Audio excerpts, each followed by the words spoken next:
当前，国际形势变乱交织，成员国面临的安全和发展任务更加繁重。 Sa pagtitipon ng mga miyembro ng Shanghai Cooperation Organization, kabilang ang China, Russia, India, Iran, Belarus at mga bansa mula sa Central Asia, tinalakay ang mas lalong nagiging komplikadong hamon sa seguridad at pag-unlad ng rehiyon. Layon ng pagpupulong sa Tianjin na palakasin ang kooperasyon at maglatag ng alternatibong international order na labas sa pamumuno ng Estados Unidos.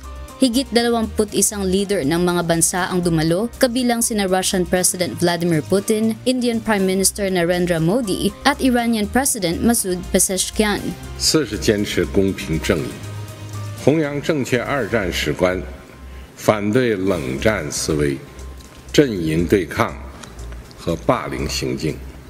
Sa kanyang speech, binigyang diin ni Chinese President Xi Jinping na kailangang itaguyod ang katarungan at igalang ang kasaysayan.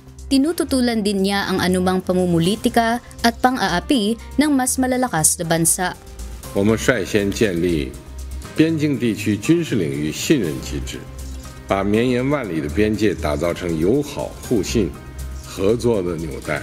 Dagdag pa nito, dapat palakasin ang tiwala sa border ng bansa upang ang mga lugar ng tensyon ay maging tulay ng pagkakaibigan at kooperasyon. Isa sa mga dumalo sa summit si Russian President Vladimir Putin kung saan nagbigay siya ng pahayag kaugnay ng digmaan sa Ukraine. Этот кризис возник не в результате нападения России на Украину, а в результате государственного переворота на Украине, который был поддержан и спровоцирован Западом. Bukod sa pangunahing sesyon ng summit, nakatakdang magkaroon ng hiwalay na pagpupulong sina Putin at Xi upang talakayin ang pagpapalalim ng kooperasyon ng Russia at China. Kasabay nito, dadalo rin si Putin sa isang military parade na magpapakita ng lakas at pagkakaisa ng dalawang bansa. Mavian Dog, UNTV News and Rescue. Diyos ang aming sandigan, serbisyo publiko ang aming pinahahalagahan.